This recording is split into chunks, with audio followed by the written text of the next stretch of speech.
Welcome, everyone.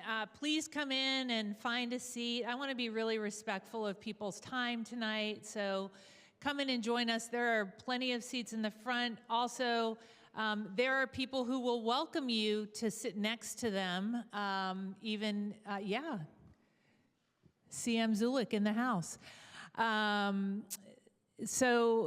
We're going to get started here slowly so people can keep trickling in. And I asked Councilmember Zulik to co-host with me tonight.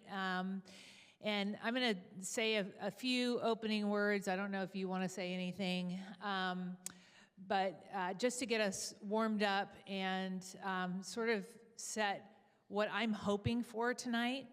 I was greeted when I came in by somebody who said, I heard you already made your decision, and we're just here to encourage you. And I want to assure you, I am here to listen because where we are is in a place where we haven't had good public input, and by good I mean anything that's not 3 minutes at the mic responding to a proposal. And so I want to be clear tonight, Kirkwood is just a community gem. It's not just a street. We all use it. We use it in different ways. It is a vibrant center for our city. And it is, for a lot of people, it is some semblance of a third place. It's where you can go and see your friends. It's where you go and bump into people that aren't your friends yet, but they might be soon.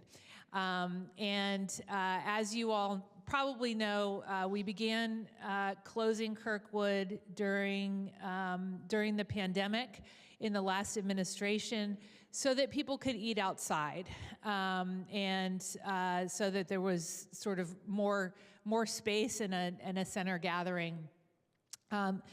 My administration looked carefully into whether or not to close Kirkwood this year, and decided that it was not in the best interest to close it this year. And we've drafted an extensive memo. I am not going to outline those things for you tonight. That memo is available publicly. We'd be happy to provide you a link to it. And if you have computer accessibility issues, I'm happy to go print it for you. So tonight, I want to be clear, is about your ideas, and it's about your experiences, but it is not about lobbying the mayor to do something. I am really interested in what your experience of Kirkwood is, and having this be a solution-oriented session for us. To that end, we have framed several questions that you may want to consider when you are making some comments. And those are up on the screen. You may not be able to see all of them right now. You're not required to answer one of these questions, but these questions are framed so that we can stay solution-oriented. This is a conversation, again, not actually a deliberation session. We're not co-deciding anything tonight. You are informing me before I make a decision, and Councilmember Zulik represents this district. I'm really grateful for all the input that you have already secured from your constituents, and for your active participation in the Kirkwood Community Association and Downtown Bloomington Incorporated, both of which have either officially or unofficially weighed in on this topic at times. So here are some things to know as we are moving forward. Our transportation plan calls for Kirkwood to be a shared street, and shared means that it's accessible and open to vehicles and to motorized vehicles and to bikes and pedestrians. We have on our agenda in the coming year plan, a Kirkwood corridor plan, which seeks to engage professionals who are skilled at looking at places like this and getting the most out of them. And so we will be offering whatever input that we get tonight to those professionals, because no matter what I decide about the council's resolution, the council's ordinance, we will still be doing that plan. So your words are not wasted, whether I end up vetoing or not. They've been heard, and we will continue to incorporate them. And our great team on city staff is taking copious notes tonight. So, and so is Sydney. I want to just sort of outline for you all. I am a pedestrian. I'm a cyclist. I also drive a car. I do all three things. I have a deep understanding for people-centered streets, and a very deep appreciation for how built environment leads us to either build community with one another or not. And that's an important piece of these decisions that we're making and the future plan for Kirkwood. My job as the mayor, obviously, is administration and implementation of ordinances such as these. And it's my duty to decide what's in the best interest for the good of the whole of the city. And so I know we all have different experiences on Kirkwood and different things we treasure about that space. I am going to ask you all to speak from your own experience, and hopefully to stay solution-minded. I am interested in hearing what's good about Kirkwood already, what we need to keep no matter what we do. I'm interested in what would make you more likely to use Kirkwood, and what it'll take to get there. I know some of you are business owners or commercial property residents in some way. We're interested in your experience. So we are interested in hearing from you on the impacts of this. Kirkwood has been really full at times over the past 5 summers. Those tend to be event times. And we have contracted, I think Talia's here tonight, I think we contracted with Talia to do some activation of Kirkwood. And so you may be hearing tonight about how the activation is going, and we're eager to talk about how we can make Kirkwood the best it can possibly be. I'm also going to encourage you to be really aware of how many people are in this room who want to offer their thoughts and their experiences. So sometimes in these rooms we can hear, yeah, I want to agree with this, and then you repeat it. If the comment's been heard, we will take it into consideration, and we're interested in everybody's ideas, and just an awareness when you do have the mic of how many other people want to speak. And I'll also encourage people to speak just once until everybody who wants to has had a turn. Do you want to say anything? Thank you. Thank you all for being here. I'm really looking forward to learning more about your different perspectives. Some of the things that I am keeping in mind when we're making this decision is, obviously, I'm blessed to have Kirkwood in my district, but we do spend a lot of money on Kirkwood, and I'm interested in better understanding how we might spread that love across the full city.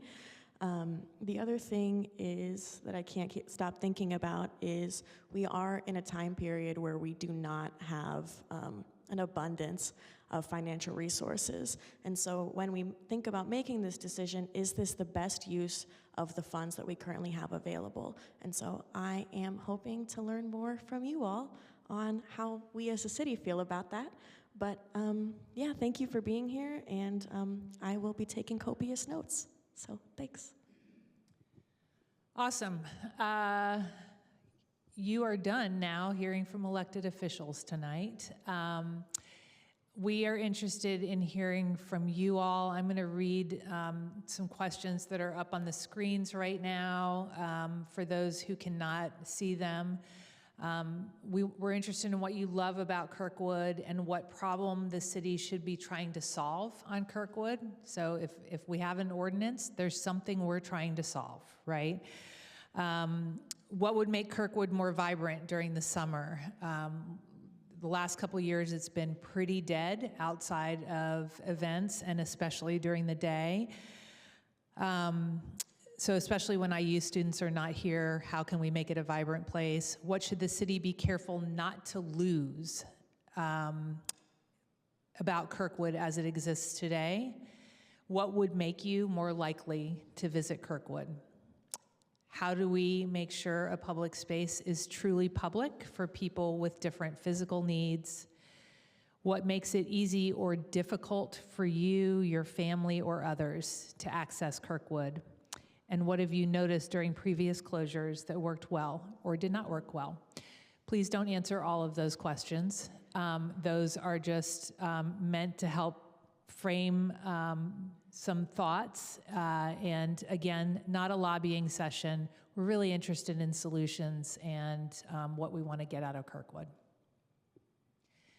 Desiree is going to move around with the mic. It is important that you use the mic because we have friends at home who are listening, and those friends are not going to have verbal comment time. They're going to submit comments in writing. So who would like to? Yes, over here, Desiree. You could also use this mic too if Desiree doesn't get to you. Okay?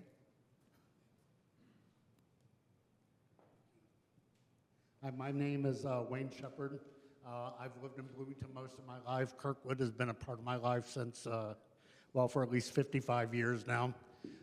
So it's very important to me. First off, I wanted to say that, you know, I'm a 69-year-old man with breathing issues. I have fairly serious lung issues. That makes it hard for me to get around sometimes. And the other day, I drove around between 7th and 3rd and between Washington and Indiana, and I counted, and there's 22 handicap parking spaces in that 16-block area. So what we're talking about doing tonight is getting rid of 8 of those handicap parking spaces for 7 months of the year. It's already an issue for a lot of people with physical disabilities to get to areas of Kirkwood, especially when students are in town and there's like 0 parking. So I just think that's something that we need to keep in mind. But on the positive side, I have friends who live in Ann Arbor, and I go to visit them quite often. And I don't know who here knows about Ann Arbor, but they have an area very much like Kirkwood. It's called the Main Street District, and they regularly close off roads there during the school year and during the summer, but they also have parking garages, I think 4 major parking garages within 2 blocks of the area in each direction, and they also have pedicabs that run continuously through the area. The pedicabs I'm particularly interested in because they have a partnership with the city. They use city garages to switch out the pedicabs. The city makes a little bit of money off of it. The company makes money off of it, and it creates new jobs for people who want to drive people around. So it seems to work out really well. I've talked to a few of the drivers. They say they make really, really good money doing it, so I don't see why it's something we can't consider.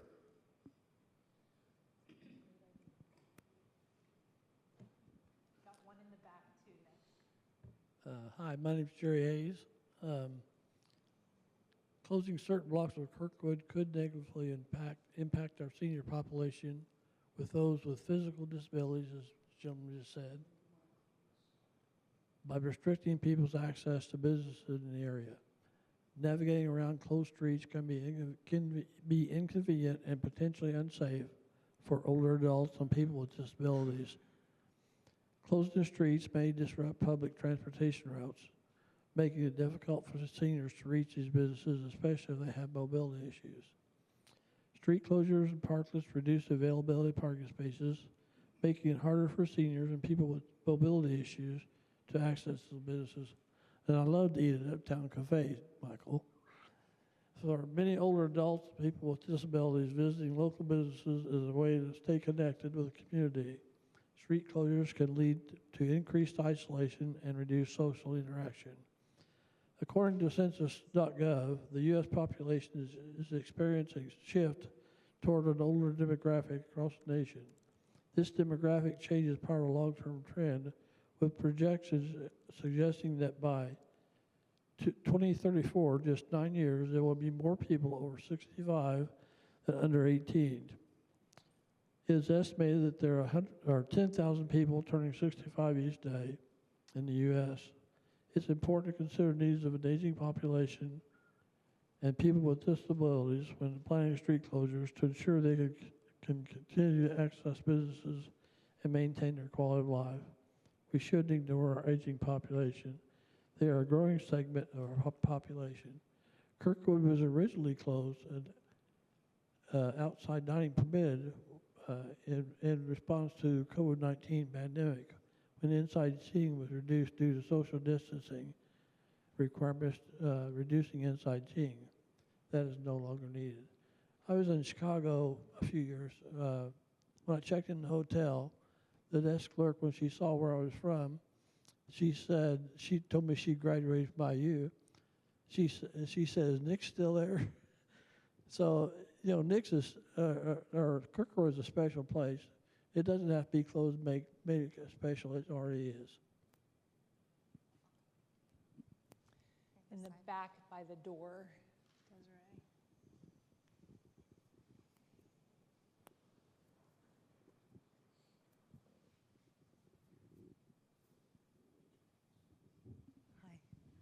Hello, my name is Charlie Davis. I have retinitis pigmentosa and I lost my eyesight in 2005.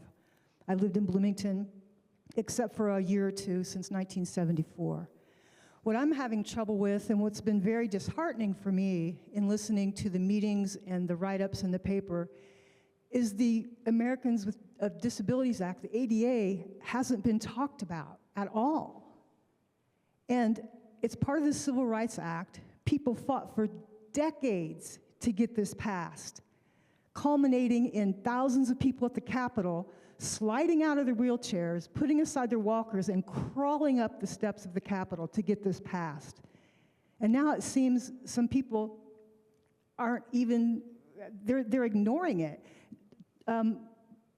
Title II and Title III of the ADA says it prohibits reducing or limiting accessibility. It prohibits reducing or limiting accessibility. How is this not reducing or limiting accessibility? Now, don't get me wrong, I think it'd be great if Kirkwood could be closed and everybody could be accommodated. I just haven't heard this discussion at all. Like I said, it makes me feel invisible. And if access were allowed, I don't know how ambulances are going to maneuver, but if access were allowed to take their clients, it's not like they would enter at Indiana Avenue and go clear down Kirkwood. The most they would be there would be 1 block. You'd enter from a side street, drop off your client, go to the next side street. That's what I wanted. I just want to hear a discussion about it. I hope Kirkwood can be opened, and I hope everybody can enjoy it. There is the ADA. Prohibits reducing or limiting. That's my hope, is that this can just be part of the discussion. Please. Thank you.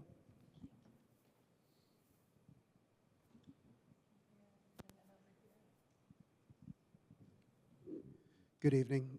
My name is Mark Lockley. I am a local real estate developer here in Bloomington, and I see that there are a couple of us here.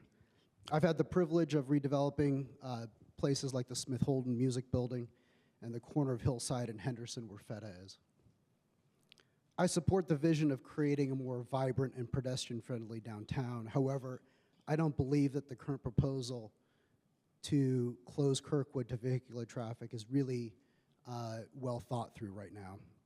A decision of this magnitude really requires a broader understanding of who the stakeholders are, not just the businesses on Kirkwood, but especially the small businesses and on surrounding streets. Downtown residents, students, visitors, people with disabilities who rely on convenient access. There are more important questions that still need answers. How will businesses not located on Kirkwood compete if they don't have outdoor seating? Where will customers park? How far will those people have to walk? And what will be the economic impact of permanently eliminating almost 100, if not more than 100 parking spaces? What makes Bloomington special isn't the national chains, it's businesses like the Uptown, Lenny's, Hartzell's, Osterio Rago, Soma, Greetings, Doner Kebab, Farm. Those are the businesses that give our downtown its identity. And we should be careful not to adopt a plan that unintentionally makes it harder for them to survive. Before making this change permanent, I encourage the city to complete a comprehensive economic impact study and consider the alternatives, maybe like a downtown trolley that connects parking garages with Kirkwood and the surrounding streets.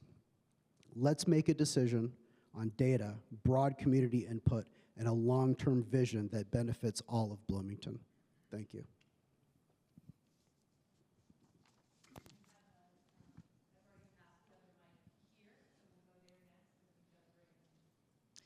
I'd like to speak to what the city should be careful not to lose. I'm Reverend Carmen Ray. I'm the senior minister at First Christian Church, and I speak for my congregation, and also we are an umbrella organization for many other organizations that operate out of our building at 205 East Kirkwood. So like all congregations, we have people of a variety of ages and a variety of physical abilities, and so already being a downtown congregation is a struggle, can be hard for people to access the building. So there's the obvious issue of parking and having to park further away from the church, which makes it difficult for people to be able to get in, decreasing participation in our faith community from people who have been part of this community for decades. But one of the greatest challenges for our church location is our very limited proprietary parking. If you have visited our church, you'll notice we own 6 parking spaces. Those spaces are located in the alley between our church building and the Campbell House, which is also owned by First Christian and currently houses Habitat for Humanity. Those parking spaces must be accessed from the alley that runs in a north-south direction from Kirkwood to 6th Street. And since those spaces are angled and the alley is super narrow, that parking can only be accessed from Kirkwood Avenue. Back in February of 2025, when the outdoor dining program was being considered, Representative Zulik and members from the Economic and Sustainable Development Department visited our site, and we walked them through those logistics, and they were able to see for themselves the hardships that would be created. We would lose all of our proprietary parking. In addition to housing the activities of our congregation, First Christian shares its building with a number of community partners, including Stages Bloomington Theater, Narcotics Anonymous recovery groups, Lotus Festival, Traveling University, the American Red Cross, the Mobility AIDS Lending Library, or MALL, a group that would be extremely negatively impacted by the accessibility issues that would be created if cars can't travel on Kirkwood. All of our partners will suffer by increased difficulties of accessing our building and accessing parking. That's a change that creates negative consequences for dozens, and in many weeks, hundreds of people in a week's time. Our church has consistently shown up to promote health, safety, and compassion for our neighbors and with the greater Bloomington community. Our Welcome Table Breakfast continues to feed over 125 people in poverty, including many who are unhoused every Sunday morning. We're one of the 2 founders and one of the 3 current hosts of the Bloomington Severe Winter Emergency Shelter, which provides a safe place for sleep when weather conditions are life-threatening. Those programs have made life better in the city for people who are suffering. And for the city to now encumber our ability to conduct our day-to-day operations And limiting parking seems to me to fly in the face of the spirit of community that we've striven so hard to foster. We've been a good neighbor to the city. First Christian asks the city to be a good neighbor to us and the people we serve.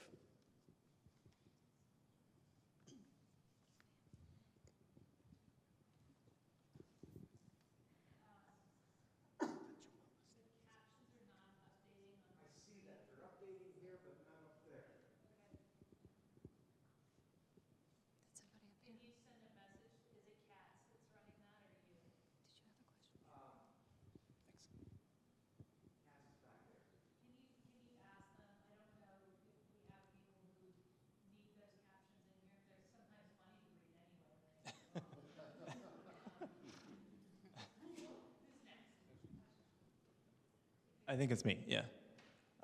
So I'm not going to repeat everything. I've been at multiple city council meetings and I've said a lot. I'm not going to repeat everything I've already said. I do want to say, though, that the notion that we haven't had enough public comment on this seems a little bit silly to me. We've been talking about this ad nauseum for 6 years straight. We've had plenty of public comment, I think, but nonetheless, I appreciate the opportunity to speak again. One thing I did want to mention is that Bloomington has roughly 240 miles of streets, city streets.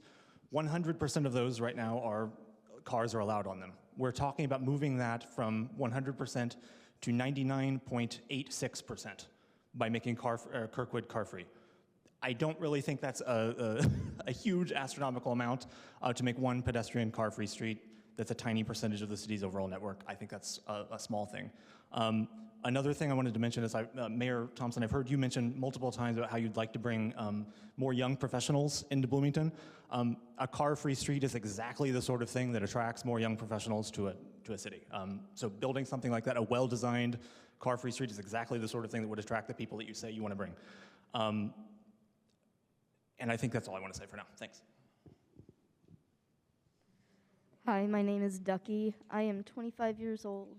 I am not originally from Bloomington. I came here in 2019, just before the pandemic. I started my life here as a Circle K employee, and once the pandemic hit, I lost my job, and I had to turn to DoorDash and Uber for a few years until somebody totaled my car, and then so on and so forth. That's not important. As a delivery driver for a couple of years, I found a lot of struggle on Kirkwood, even when it was open, because parking is not adequate, period. We are already investing in more parking garages. I think we should continue and expand that further. Somebody mentioned another city having multiple parking garages. I think that would benefit us greatly, and I think it could still be accommodating for people with disabilities. And something I think we should really consider, I know it is kind of a cost, but we're already moving towards it anyways. We need to really consider making it more of an open-air mall space. Consider Denver, Colorado, or my home city, Portland, Oregon. They've thrived off of walking cities, and they've found plenty of ways to make it accommodating for people, both driving, walking, cycling, whatever the case may be. Somebody else mentioned a trolley system, and that was really validating for me, because I also was thinking people can still ride somewhere and not have to walk. And we can keep it simple. Trolleys aren't that hard to keep up. And if we're gonna close it for the majority of the year anyways, and only leave it open during like the worst time weather-wise of the year, when nobody's out anyways, why are we spending the money to keep opening it and closing it? It kind of seems like a waste of our time and money and resources. I also think we need to install more public restrooms that are available for everybody. Not only would that help the students, but I think it would help the home population of Bloomington, because to use a restroom in Kirkwood, you usually have to go and buy something somewhere. And I don't think that's really fair. People got to use the bathroom. I think that's most of what I have to say. Thank you.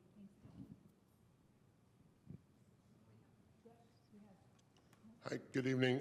My name is Elliot Lewis, and we've been in business for over 50 years. We're the third largest provider of parking in downtown, next to the city, of course, and IU. We rent to over 20 commercial tenants of all types of businesses and sizes. What I'm going to tell you is very fact-driven.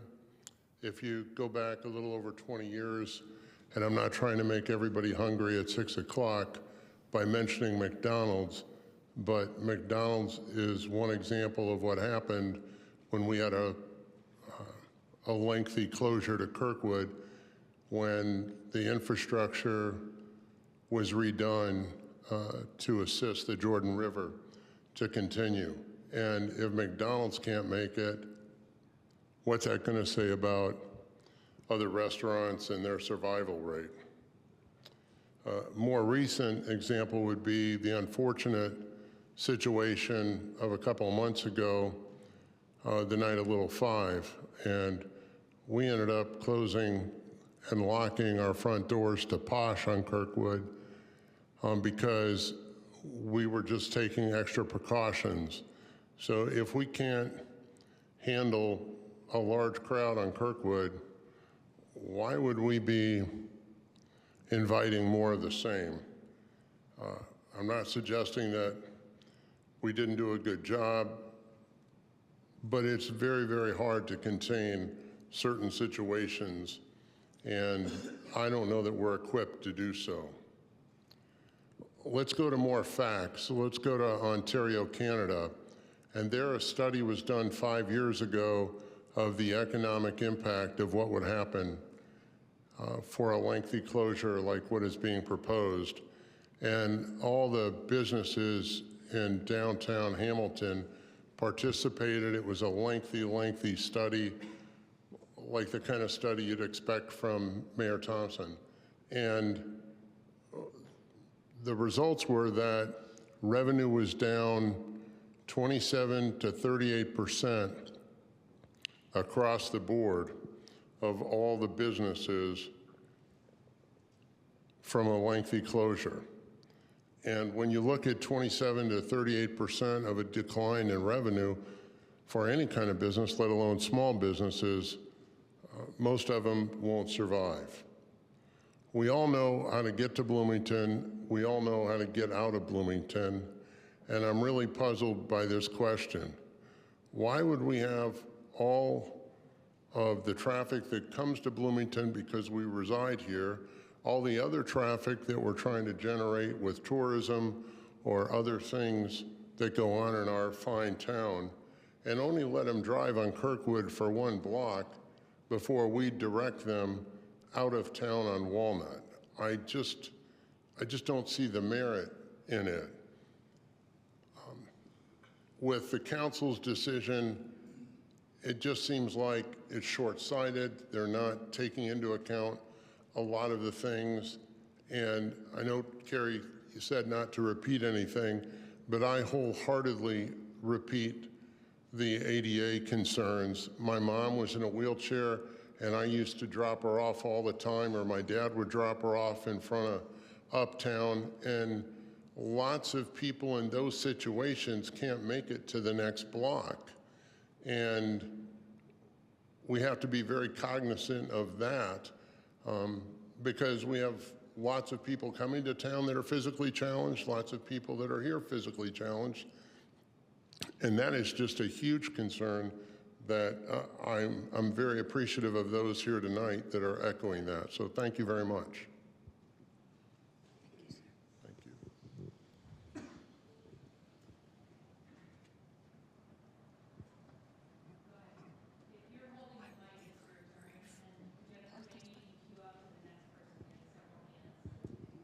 So, can you hear me? Okay. Mitchell Farmer speaking as just a private citizen. I'm going to go back to the questions because it seems to me the choice whether it's open or closed this year is binary, right? So if we're looking at a future direction, which is what the questions address, I want to call out two things. What doesn't work right now when it's closed? There's no infrastructure. It is hot. There's no place to sit. There's no place to go to the bathroom, get a drink. Any plan like this only works with infrastructure and investment. So it needs a plan. There's lots of really good points that have been raised, but it needs a plan.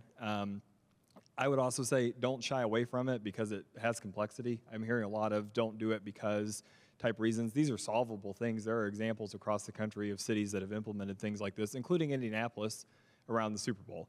But the thing that I want to point out is actually bullet point number 3, which I think is an assumption that needs to be addressed. Bloomington summers are not the way that they were. They are not the way that they were 20 years ago when I moved to town. They're not the way they were in 2019.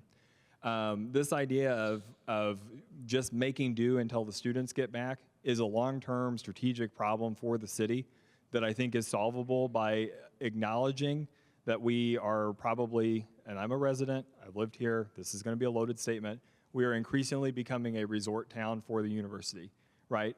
We are looking like cities that have traffic for 9 months out of the year or 6 months out of the year. Infrastructure development and compelling public spaces will help us move through that because it will augment and complement the convention center, which has been decided is going forward, it's being built. So really, downtown needs a plan. We need to stop operating on the assumption that we just got to make it till the IU students get back. We need to be able to bring in a broad base into the city all points during the year. And my last thing is, IU should be at the table for this. Kirkwood is the front door to the campus. So I believe public-private partnership, the foundation owns buildings up and down Kirkwood. Like, if they care, they should be involved in this discussion. I made a similar point about the convention center. IU was oddly quiet about that. But they benefit from the infrastructure too. Bring them in. So if you want to know like what elements would make a successful future plan, I think that's essential that they be a part of it. That's all. I just want to say we do have somebody from the university here. I don't know where she went, but I saw Rachel Jones-McAfee today. So they're here. They're an active part of the conversation. I just want to acknowledge, not absent at this point. Yeah, I just wanted to clarify.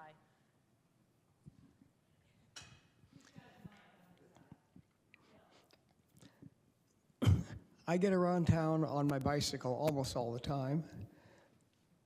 When Kirkwood is closed, it's much more difficult for me to get through than when it's open to vehicles. As a biker, I much prefer it to be open. It's more complicated to have it closed. Before I came to Bloomington over 50 years ago, I lived in Evansville. Evansville, many decades ago, decided to try closing Main Street, which is their equivalent of our Kirkwood. It was great for about a year, maybe 2. Then things went downhill, and they eventually were losing businesses, and they had to open it up again. Thank you. Yeah, I want to speak a little bit to the Bloomington as like a tourist town or whatever. This close? Okay. I think that, I've been here for 30 years, and I think that dynamic has definitely increased over the last maybe 10 years or so. But I want to dispel the myth that it is a resort town. There are kids here in the summer. The city I think, struggles to engage them. I think even looking at this room, the largest cohort of this town, which is 40% of the population between the ages of 20 and 30, are rarely represented or engaged in this community. We employ about 60 of them in town, and I've taught at IU. We have a ton of interns of that age, and many of them want to see it close, and they want to be engaged. The infrastructure isn't great. I think we come up with funds and resources when we want to. We're paying for a $71 million convention center. We have a $35 million park and switchyard.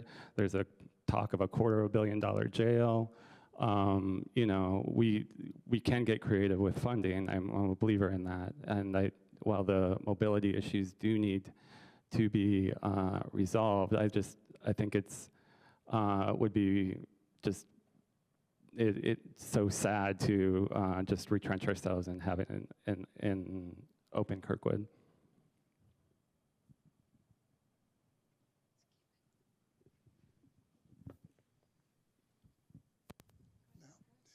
Yes, Chris Sturbaum.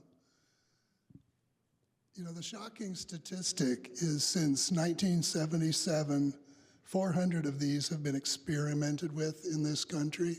12 have survived. And I've been to Pearl Street in Boulder, and people go to Boulder for great reasons. They had a 4-block, one of the 12 that succeeded.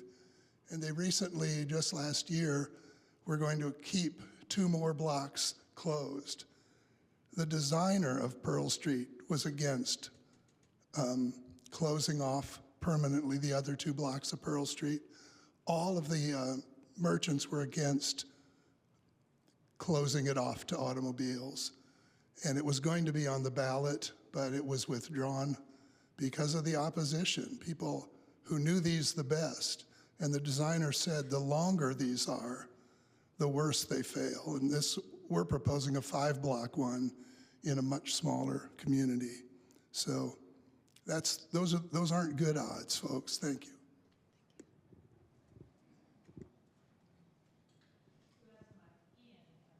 Okay. I may have residential seniority in this room. I've lived in Bloomington for 70 years. I was operations manager at Bloomington Transit for 10 years. I am now retired. I want to make it very clear that I'm stating my opinions and observations. I don't know what those of Bloomington Transit are.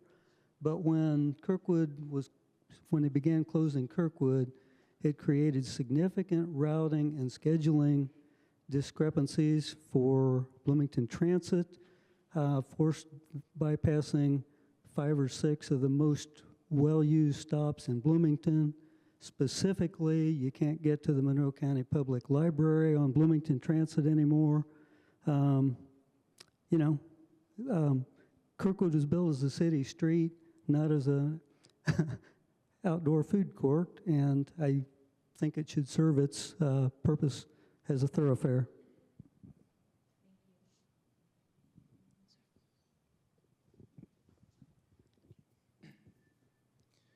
Hello, my name is Colin Nielsen. I wanted to start out by saying that I want to echo the person over here who talked about investing in infrastructure like water fountains, benches. I also want to add trees as well to that list. I did some research prior to coming here about some successful pedestrian malls in cities like Madison, Wisconsin. I think there was Burlington, Vermont, there was Charlottesville, Virginia.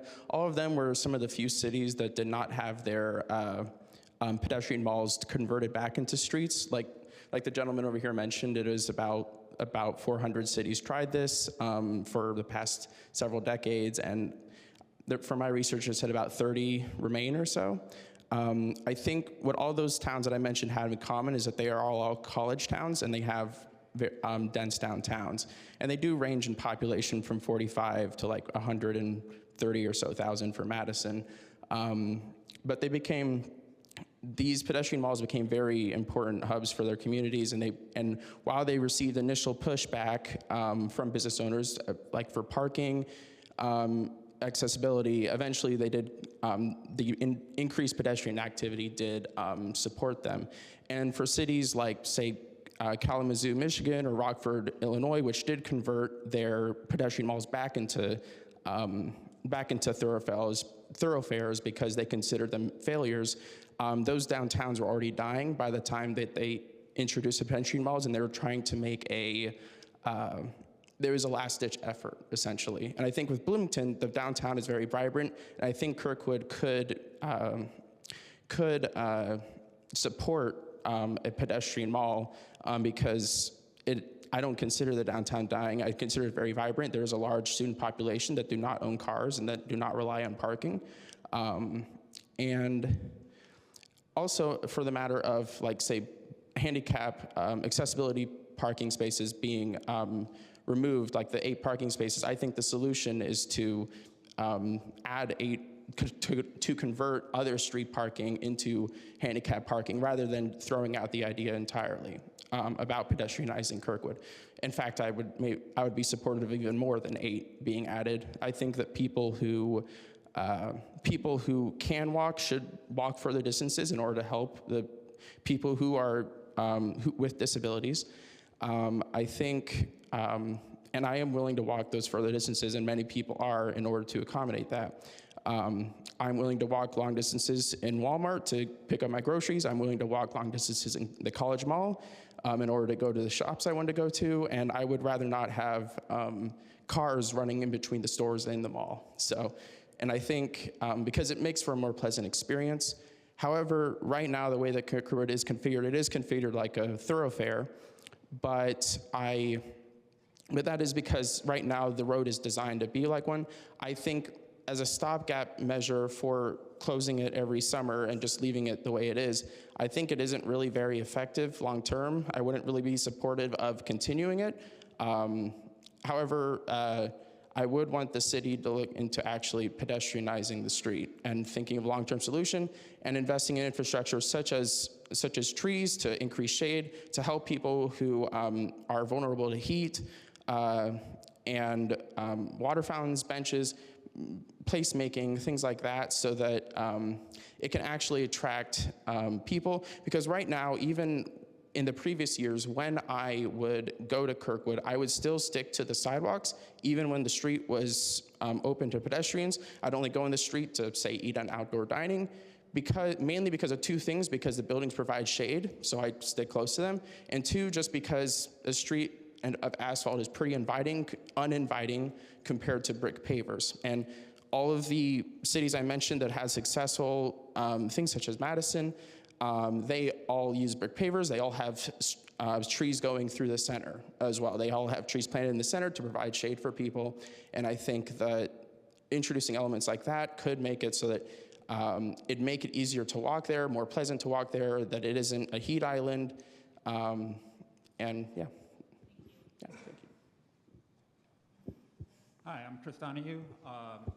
I walked down the block of Kirkwood that was pedestrianized in 1987, which is from Indiana east to Maxwell Hall, maybe 2 weeks ago, and people were taking all kinds of graduation photos in front of the gates, but also in front of the IU buildings and Dunn Woods, and I don't think there's a single person who, when Bloomington pedestrianized Kirkwood, that was anything less than a success.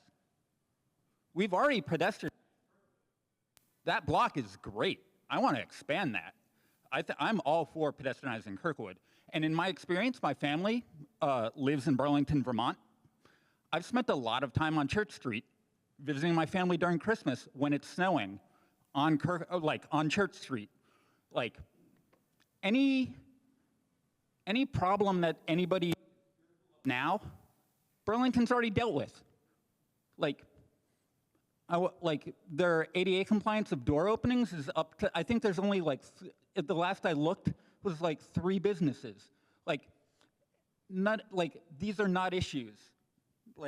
If you look and you actually go where it worked, they've already dealt with it. My brother, he's part owner of a camping supply store in Burlington, the Outdoor Gear Exchange. It started in '93, about 2 blocks off of Church Street, off the pedestrianized area. And then they moved, and they moved again, and then they moved a 4th time, consecutively closer and closer and closer to the pedestrianized area, where the last time they went from a block off onto Church Street, and they bought their building. It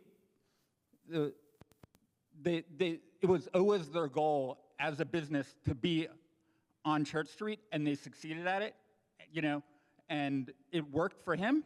It was like a 30-year project for them to get to Church Street, and they did.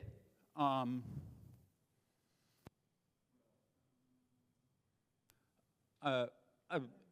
Kirkwood, or rather, I've been some of the better experiences are more exceptional, like that Grand Falloon that was downtown. That was fantastic. The other side of the coin is I went on a bike. I've been hit by cars twice in Bloomington, once on Kirkwood in Indiana and the other on 9th in Indiana. And what's the median age in Bloomington? 25. Not even old enough to rent a car because you can't insure it because people under 25 are just categorically bad drivers, and that's my experience. It would be much safer if we had a transportation system that moved people and not just automobiles. And granted, Kirkwood is not, like the downtown mall isn't going to be, anything but one facet in that transportation system, but the more you get people out of cars and into like society, the better we'll all be, and the happier people are going to be. Hi, I'm Jeff Meese, 45-year resident of Bloomington, cyclist. Had a business on Kirkwood that we sold to some employees, Lenny's. I can imagine years down the road, Kirkwood being a pedestrian mall. I think it's bad timing. I think we have to get there organically, just the way IU lays paths down after they've discovered where students walk. I think that when we have a dozen or more popular festivals on the street happening in the summer, that it's going to be obvious. I think it'll be obvious, and it's clearly not obvious now, which is why it's so contentious. So I'm against it. Hello. Hi, I am Mark Fraley, and I've lived in Bloomington for about 17 years now. And just to answer the question, what do I love about Kirkwood? Pretty much everything. I absolutely adore the places to eat, to dine, to see music and plays at the Buskirk Chumley. It is an absolute gem and an absolute treasure.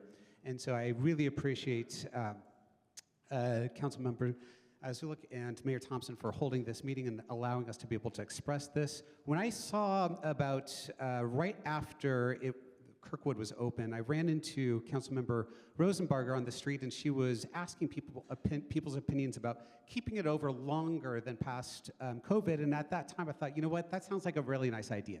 Since that time, I've developed a progressive neuropathy condition, which actually makes it really difficult to walk. So if I can't get access to one of the handicap spots, then that means other handicap spots are being taken. I'm walking 2, 3, 4 blocks to be able to access a lot of the city services. By the time that I'm getting to my destination, I have sharp pains that are going to be rooting up from the arches of my foot up into the lower extremities, creating a much more difficult position for me to enjoy the third spaces that we have. My condition is something that God willing, is temporary, and by the time that this goes into effect, it won't even be an issue, and I'll be walking it along. But I know that for many people in our community, what's temporary for me is permanent for many others. And my hope is that we can protect these spaces for those folks while looking over the long term to increase pedestrian spaces, to be able to create third spaces and create a vibrant Kirkwood. I think that the goal is beautiful. We're not there, and I hope that we can really take into account people with mobility issues while we're thinking about these situations over the short term. Thank you.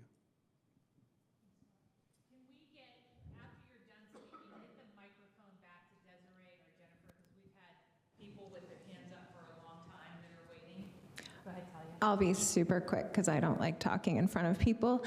I've written many letters. You know how I feel about everything. I'm going to talk 2 things.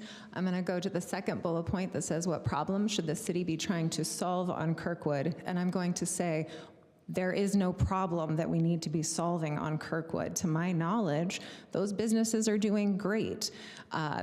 There's a problem of a shooting during Little 500, which is a huge issue, but that's not going to be solved by this. And so I just want to say I don't think that anything's wrong with Kirkwood that we need to be solving. My second thing, as Downtown Activation Coordinator, I've been doing programming on Kirkwood, and I believe in it. I 100% believe that someday, just like Jeff said, we could have a pedestrian mall in Bloomington. I don't think we're there yet. We need tons and tons of infrastructure that everyone here has talked about. We need bathrooms, we need shade. We need electricity, we need tables, we need all kinds of things, and I think we could get there. I think it's premature to close the road down now. Yeah. Is it on? Okay. So I'm Lisa Orm. I own Lowland Company downtown. I've been there 18 years, and I think everybody's kind of circled around this, but it's kind of like if you build all of this infrastructure on Kirkwood and put all these beautiful bathrooms in and park benches and trees, it is just going to explode our unhoused community even more. And I really don't, until we can implement a plan to get that under wraps and to control it a little bit better, it's just going to continue growing. You can't really sit down on Kirkwood right now when it's closed and enjoy an evening with young children without watching someone pee in front of you or smoking whatever they're smoking to the other side of the street, or yelling, screaming at people. It's just not a pleasant place to be when it's closed until we control that problem. And I don't have that answer.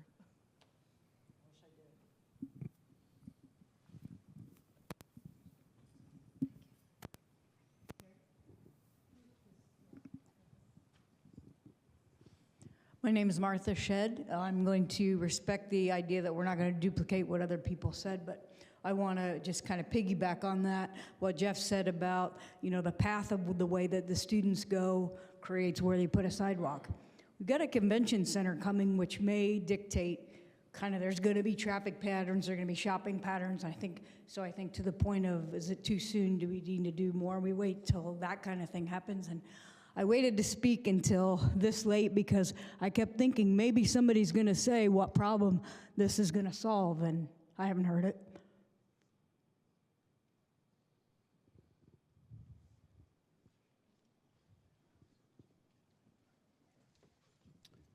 Hi, I'm, sorry, please. So I'm JT Forbes, live in the McDowell, love it there. Don't ask me how I know it's exactly 1 mile from my front door to Nick's. Okay, not every joke lands, sorry folks. Lenny's isn't far away, I love your pizza and their stuff there. I want Bloomington to be a how can we community, and I think it shows glimmers of that a lot. But we're gonna have to earn our place. If we wanna be a place people visit, we're gonna have to earn it. It's not just granted because this is an extraordinary community that we love. When I look at how we do that sustainably in this particular issue, I don't know that I really have a position of open or close. I think we gotta start looking deeper. We gotta look past the surface and solve for at least 3 issues that I see. The summer population cliff, the people of Bloomington go on vacation, the students that populate the year that drive a lot of this activity aren't gone, and the number that stay in the summer is reduced from what I observe. I don't have facts for you today, but we've got a summer population cliff that impacts the current proposal. Also, the unique physical layout of Kirkwood needs to be something we look at practically. There are areas adjacent, and this is not a new idea. This is stuff I learned from listening to the council meeting. The council members that opposed this had some good ideas, and they noted that 4th Street already has the tree canopy, and so maybe we're getting a functional fixedness approach to this. It's Kirkwood or nothing. So I think we have to address this unique physical layout, and then the unglamorous and everyday operational costs. For this to work, it has to be cleaned, it has to be staffed, it has to be programmed, and we ought to all be proud to live in a community that's invested in so many amazing spaces. We have this amazing park, like Martha Shedd, my wife, who's wise and awesome, noted the convention center, Switchyard Park, the new urban park we've created at Hopewell, and other spaces that have been enhanced. And I think we need to think about this in a way where we realize those all cost money, and for us to do what we might want to do, it's going to compete against jails that also need to be addressed, vulnerable people on our streets that's costly to address. And I'm not saying we shouldn't do it, but I'm saying we're going to have to make choices. And the thing I see lacking in the city council debate and discussion and in the bigger picture is a clear plan. It's not just about opening Kirkwood. It's about having a plan and being pragmatic. What can we afford? What can we expect from people in terms of their own choices of whether they're going to show up on the streets in one condition or another? And also, what is our long-term vision of how we're going to earn this? Because what we've been granted is a legacy that has to be preserved and sustained. And so I just want to keep that all bigger picture stuff in mind as we make a decision about a street. It's more about whether we're a how can we community.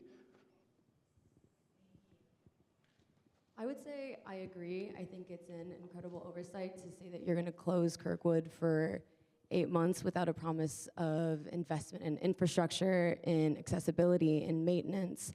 But if we're going to sit here and complain about, watching people use the restroom on the sidewalks, I think that's what you need, is an investment in public restrooms, an investment in places to sit, and a third place.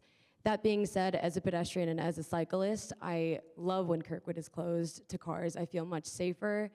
I don't have to consistently be looking over my shoulder. I too have been hit by a car while cycling on Kirkwood. It's already not really a safe space. And so, yeah, I support the closure. And I think if you want to do it well, you do need a plan and you do need to invest.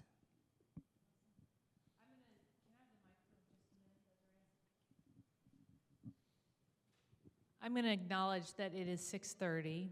We planned this last minute, and I planned it, and Councilmember Zulik was kind enough to co-host with me. She is going to have to depart in about 10 minutes. Would you still vote to extend to extend comment even in your absence? Okay. I will just say, if anyone wants to chat about this, I'm more than happy to, just from the council perspective. My email is sydney.zulik@bloomington.in.gov. Shoot me a note, happy to meet. So thank you all for coming today. I will stay and listen, and we are taking good notes. So if you still have a comment, raise your hand pretty well so we can see you and get you a mic. First of all, I want to thank you for your vision for opening Kirkwood this summer. It's nice to have Kirkwood back. This is the most alive I've seen downtown in several years. I also thank you for your transparency as mayor, especially on this topic and many others. I really appreciate that. I don't have a horse in this race. I've been here 40, 50 years. I walk. I ride an old Schwinn bike. I drive a Harley, and I drive a car. And I'm constantly downtown daily. I eat lunch downtown probably 4 or 5 times a week, and have for many years. Maybe this is something that nobody's addressed specifically, but as we all know, Kirkwood's the heartbeat of downtown Bloomington. I love this city. I'm going to support the downtown businesses as long as I live here, regardless of the outcome of this. My personal belief, though, is, with all due respect to City Council, a 5-4 decision is certainly not a mandate. And if you think about it, only one vote determines the outcome unless this is vetoed. And I think that a more representative way to approach this, as it affects not only Bloomington's future for many years to come, but also the residents, the people that live here. Whether you're in town or you're in the county, it affects us all. My proposal is to open this up and let the people speak, not a select few. And by doing so, I would propose having this voted for by the people during an election at a referendum. I think that is clearly the way to go, and let the voices be heard. And I will live with either result, but I have a lot greater feeling that the community would truly be best represented if we allowed everyone input. Thank you. So this is coming from someone who wants a walkable downtown street and came in wanting to go that way, and after hearing a lot of really good opinions and ideas. I do think we'll see a time when it should happen, and the biggest issues I'm hearing are parking and accessibility. Personally, from my perspective, the best way to solve that is to always, if we want to increase the density, we're not going to get any more land. We have to build vertically. Many people were unhappy seeing the high rises and the hotels, but all that did was increase the density and number of people who could access downtown areas. So any parking lots, and there aren't many downtown, it should be built vertical, like more parking garages to make it more accessible, get more people downtown. Then we'll see the density increase to its, okay, maybe now we should consider closing it off just for pedestrians. Hi, my name is Bill Mackey. I'm a resident of 52 years, a few years here and there where I was gone. I'm in an odd position in that I have parents who have lived here not quite 70 years, so the gentleman that had the 70-year tenures got him beat, but not terribly, but not by a ton. My mother is now legally blind, has mobility issues due to a broken leg that she suffered at some point.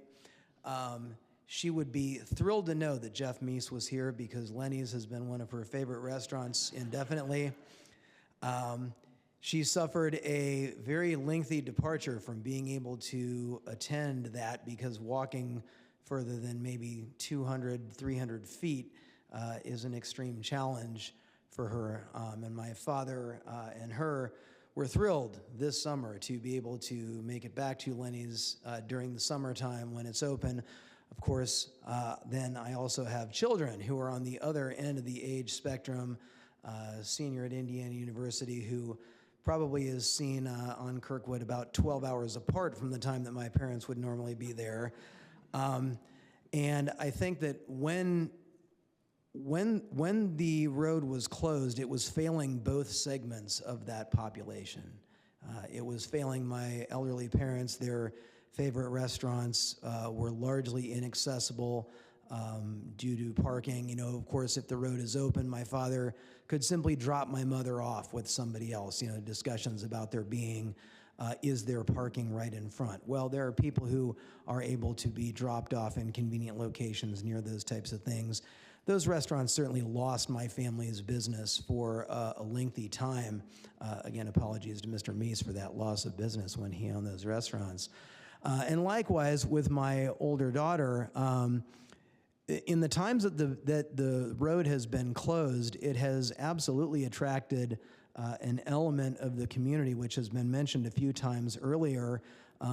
My daughter, generally speaking, has not been approached in the middle of the road when the road is open, but she certainly has been propositioned in the middle of the road when the road is closed, because you have a lot of people who basically don't have any place to hang out who decide that's a great place to hang out. They're not really doing anything productive, and of course they're not necessarily doing anything criminal, but they are harassing a lot of our young people. And I think that we can't overlook the fact that, while yes, some of us have some animosity towards the college students, some of those college students are our students as well. Some of those are the students of residence that have been here for a very long time. And I think we need to consider both of those groups of people when we're making decisions like this. I also want to just briefly address the idea of safety in the cycling community that we've had in here. I don't believe that the only solution to making it cycling safe is by closing the road altogether. I mean, this is being made out as if it's, well, if we want to protect people, the only way to protect people and to make them safe is by closing the road completely. I think that's creating a binary choice, which is a false choice. I don't believe that's actually the only way to do that. I do appreciate you giving us a chance to speak our minds on this today, and your courage to address this issue head on. Thank you.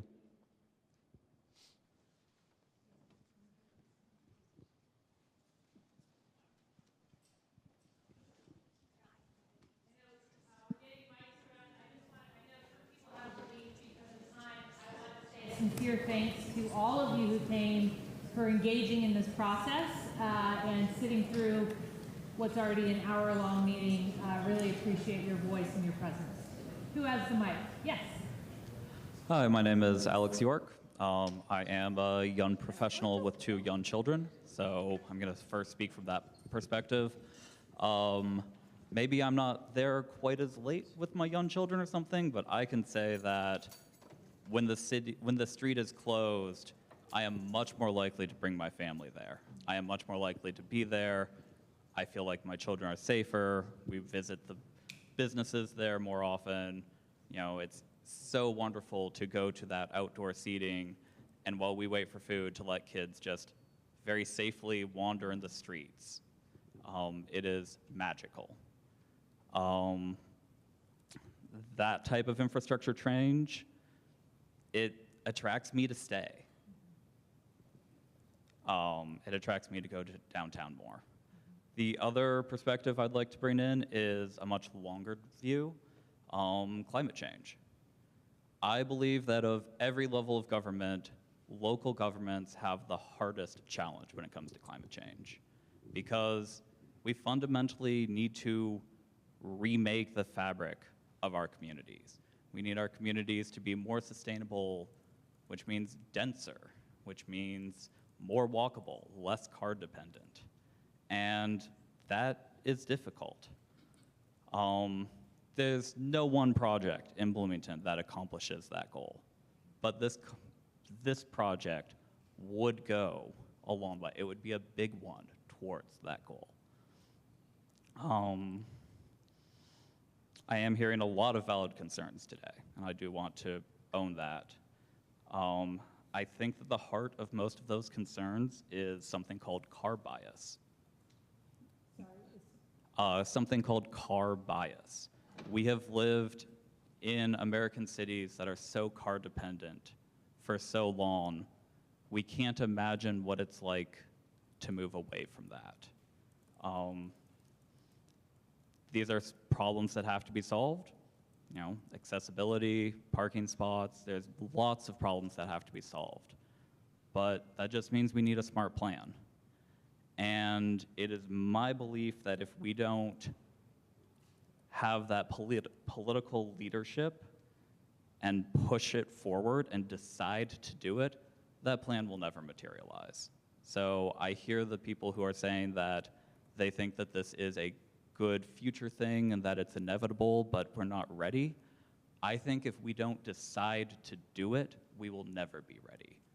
And that when we decide to do it and we start doing it, we'll figure out what a lot of those problems are. We can't right now say, if we close Bloomington to vehicle traffic, where and how many bathrooms do we need? But if we close it to vehicle traffic, we can then start adding the bathrooms and figure out where they need to be. So the current system that we've had of closing it part year, I think is a half measure, and it does no favors to anyone. We need to close it, invest in the infrastructure, and move forward in that direction if we're going to do it. Thank you.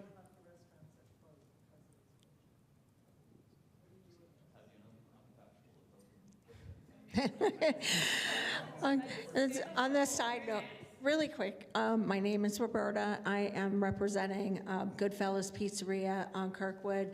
I've been the GM there for 4 years, so I have seen when we've had the roads closed and open. The position of our company is that we like it open. I can give you some examples, not just from our company, but from myself, what I noticed. This gentleman behind me was talking about when it's closed, that the people that come to Kirkwood, it brings people just in that center lane where we are, or the center of Kirkwood, a different, let's see, I just want to word it correctly, just a different type of, just people hanging out and not really doing anything. There's only 2 restaurants that utilize the parking spaces for restaurants. So basically, for deliveries, we can't get deliveries. Well, we can, but it's much harder. But there's 95 spots that end up being gone.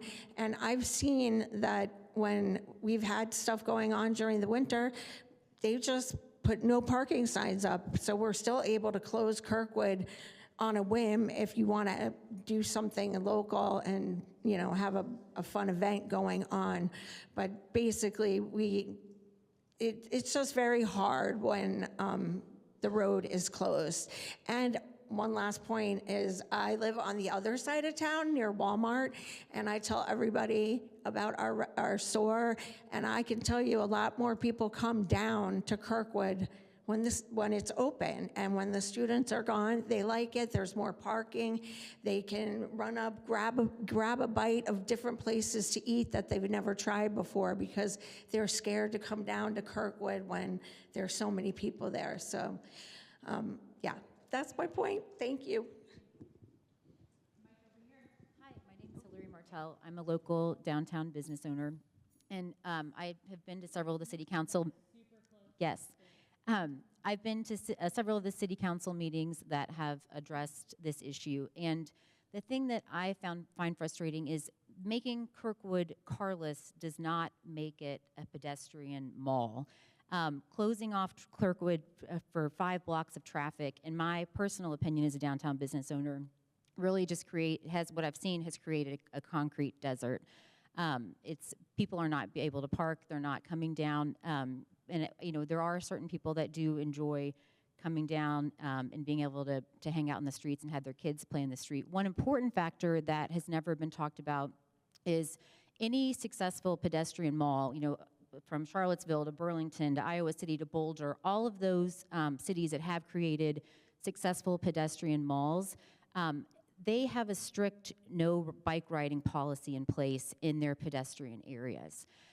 It is a strict dismount and walk your bike. I know people that are proponents of closing Kirkwood. A big factor of that is making Kirkwood more bike friendly, when in reality, in my opinion, if it's done properly, if you are having kids play in the street while their parents are a few feet away, sitting at a picnic table, not observing them, and especially with e-bikes and people going 30 miles an hour. Last summer I saw numerous e-bikes with teenagers, and I see it on the city streets as well, but that's a totally separate issue. If you are allowing these closed blocks open to e-bike traffic with zero control, no lanes, and you're allowing children to openly wander around, people freely walking, and it's open to bicycles that are capable of going over 30 miles an hour, that is certainly a pedestrian safety issue. So that's a big thing that people are proponents of closing Kirkwood, that I think that they don't realize any successful city that has a pedestrian mall, you are not allowed to ride a bicycle on those areas. Hi, my name is Scott Coffin. I came here for school and my partners in the grad program at IU, but Kirkwood and Bloomington in general has become so important to who I am and how I participate in our community. I think that closing Kirkwood would be beneficial to the community of Bloomington. I think some things that some people have said here today are really important. Kirkwood, a portion of it has been closed to cars, and it has not reopened to cars. Something that Jeanette Sadiq-Khan has said in New York City is that once you close it, people won't want it to come back. They closed Times Square to cars. Cars aren't coming back. Cars don't buy things as well. If we incentivize people on the street, people go to businesses. I think that the changes on Kirkwood can be incremental. I think that there have been a lot of concerns with accessibility, and those are very real concerns, but we can learn through the closure of Kirkwood how we can make it better and better and better and better. I think that closing it is beneficial right now, and I think that we should continue to do that moving forward.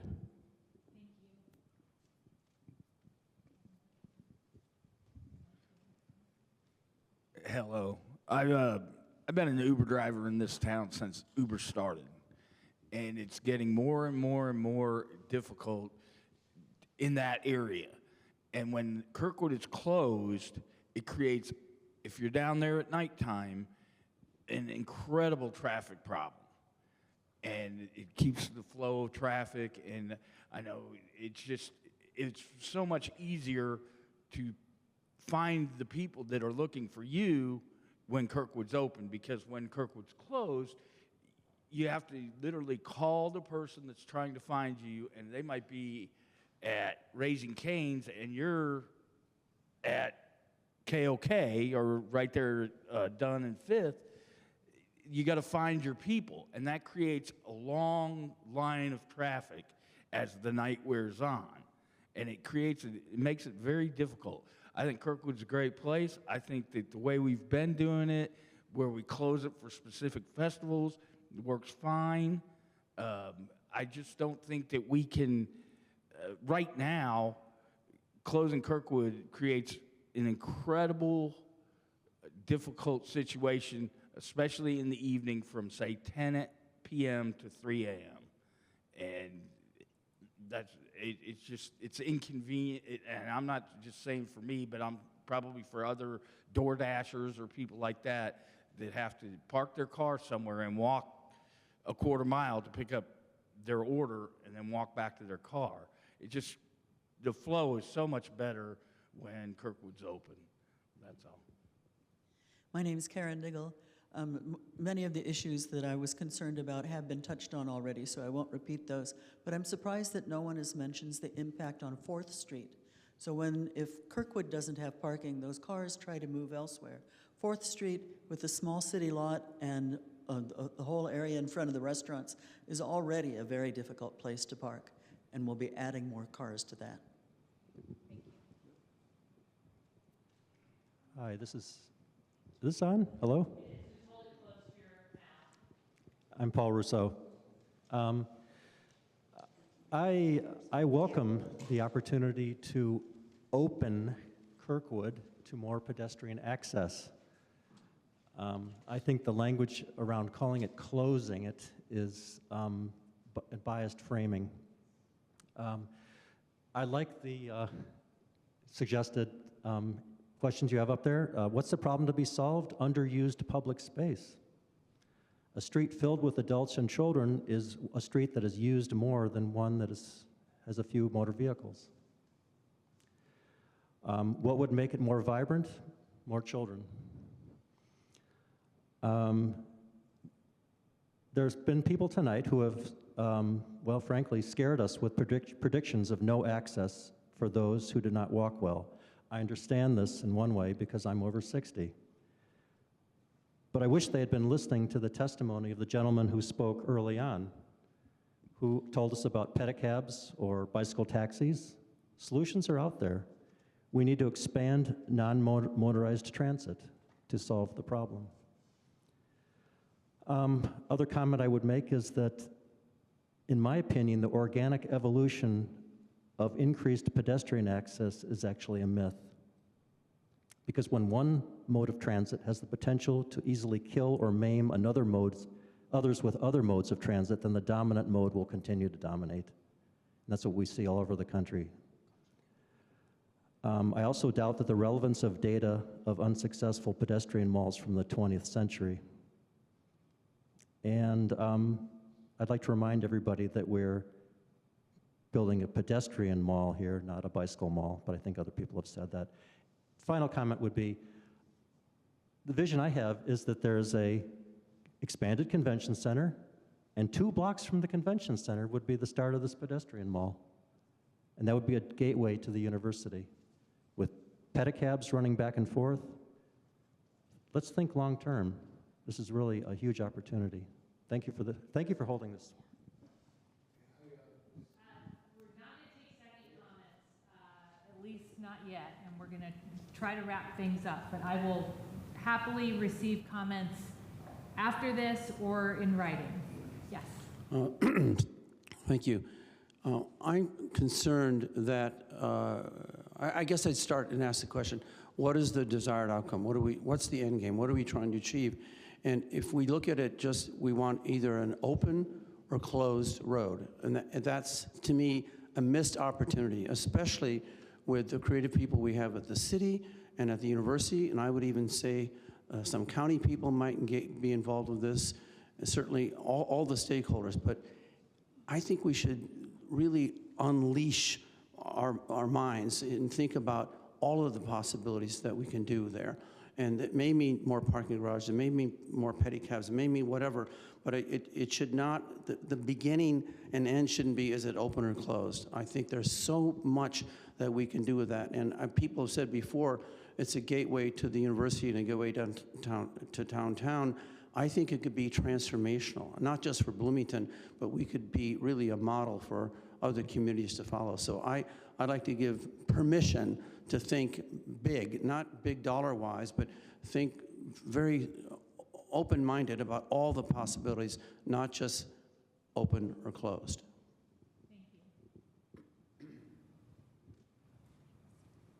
Any final comments?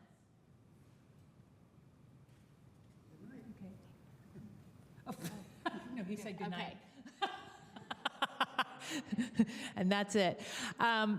Thank you again all for coming.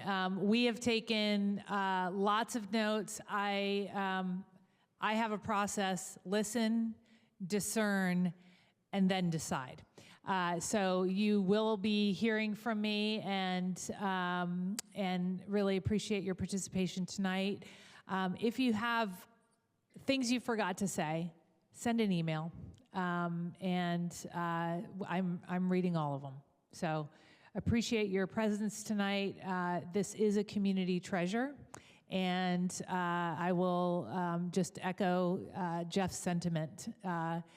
We limit our creativity when we say yes or no, and so we can live in the freedom of and I hope you all have a great night.